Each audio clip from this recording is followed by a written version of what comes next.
നമസ്കാരം. Fast cricket വാർത്തയുടെ പുതിയ വീഡിയോയിലേക്ക് എല്ലാവർക്കും സ്വാഗതം. ക്രിക്കറ്റ് ലോകത്തെ ഏറ്റവും പുതിയ വാർത്തകൾ അറിയാൻ ഈ ചാനൽ സബ്സ്ക്രൈബ് ചെയ്യാൻ മറക്കരുത്. ഏഷ്യാ കപ്പിൽ വെള്ളിയാഴ്ച രാത്രി കുഞ്ഞൻ ടീമായ ഒമാനുമായി ഇന്ത്യ ഏറ്റുമുട്ടുകയാണ്. കഴിയുന്നത്രയും വലിയ മാർജിനിൽ ജയിക്കുന്നതിനൊപ്പം ബാറ്റിംഗിലും ബൌളിംഗിലുമെല്ലാം ഇന്ത്യയ്ക്ക് റെക്കോർഡ് കുറിക്കാൻ ലഭിക്കുന്ന സുവർണാവസരം കൂടിയായിരിക്കും ഇത്. ഇത് മുതലാക്കാൻ ഇന്ത്യ പരമാവധി ശ്രമിക്കുമെന്ന് ഉറപ്പാണ്.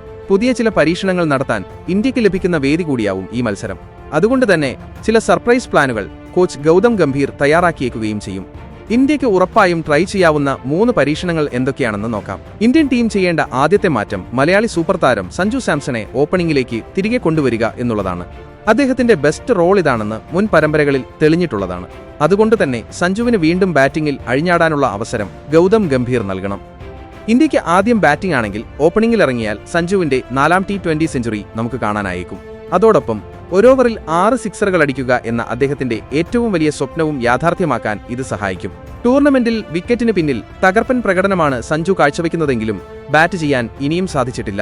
ഒമാനെതിരെ ഓപ്പണിംഗ് നൽകിയാൽ അദ്ദേഹത്തിന് ഇതിന്റെ ക്ഷീണം തീർക്കാനും അതോടൊപ്പം സൂപ്പർ 4-ന് മുൻപ് നല്ലൊരു ബാറ്റിംഗ് പരിശീലനത്തിനും അവസരം ലഭിക്കും. സ്റ്റാർ പേസർ ജസ്പ്രീത് ബുംറയെ ഒമാനെതിരെ ഇന്ത്യ ഇറക്കുമോയെന്നത് ഇനിയും ഉറപ്പില്ല. അദ്ദേഹത്തിന് വിശ്രമം നൽകി പകരം ഇടംകയ്യൻ ഫാസ്റ്റ് ബൌളർ അർഷ്ദീപ് സിംഗിനെ കളിപ്പിച്ചേക്കുമെന്ന് അഭ്യൂഹങ്ങളുണ്ട്. എന്നാൽ ബുംറയെ കളിപ്പിക്കാൻ തന്നെയാണ് ഗംഭീറിന്റെ പ്ലാനെങ്കിൽ അദ്ദേഹത്തെ പവർ പ്ലേയിൽ നിന്നും പരമാവധി മാറ്റി നിർത്താം. ഓവർ മാത്രം നൽകിയ ശേഷം ബാക്കിയുള്ള 3 ഓവറുകൾ പവർ പ്ലേയിൽ നൽകുന്നതിനെക്കുറിച്ച് ആലോചിക്കാം. UAE, ചിരവൈരികളായ പാകിസ്ഥാൻ എന്നിവരുമായുള്ള കഴിഞ്ഞ 2 മത്സരങ്ങളിലും സംഭവിച്ചത് നേരെ തിരിച്ചാണ്. പവർ പ്ലേയിൽ തന്നെ 3 ഓവറുകളും ബുംറയെക്കൊണ്ട് നായകൻ സൂര്യകുമാർ യാദവ് എറിയിക്കുകയായിരുന്നു. ഓവർ മാത്രമാണ് പവർ പ്ലേയിലേക്ക് മാറ്റിവെച്ചത്. വെടിക്കെട്ട് ബാറ്റർ മാത്രമല്ല, വിക്കറ്റുകളെടുക്കാൻ ശേഷിയുള്ള സ്ലോ ബൌളർ കൂടിയാണ് ഓപ്പണർ അഭിഷേക് ശർമ്മ. ഒമാനെതിരെ പവർ പ്ലേയിൽ 2-3 ഓവറുകൾ അദ്ദേഹത്തിന് നൽകാവുന്നതാണ്. 1-2 വിക്കറ്റുകൾ ലഭിച്ചാൽ ബൌളർ എന്ന നിലയിൽ അത് അഭിഷേകിന്റെ ആത്മവിശ്വാസം ഉയർത്തും. ഇത് സൂപ്പർ 4-ൽ ആവശ്യമെങ്കിൽ കുറച്ച് ഓവറുകൾ നൽകാൻ ക്യാപ്റ്റൻ സൂര്യകുമാർ യാദവിന് ധൈര്യം നൽകുകയും ചെയ്യും.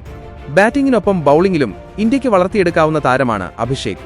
അടുത്ത വർഷം ICCയുടെ T20 ലോകകപ്പ് നടക്കാനിരിക്കെ ബാറ്റിംഗിനൊപ്പം ബൌളിംഗിലും അദ്ദേഹത്തെ ഉപയോഗിക്കുകയാണെങ്കിൽ അത് ഇന്ത്യയ്ക്ക് മുതൽക്കൂട്ടായി മാറും.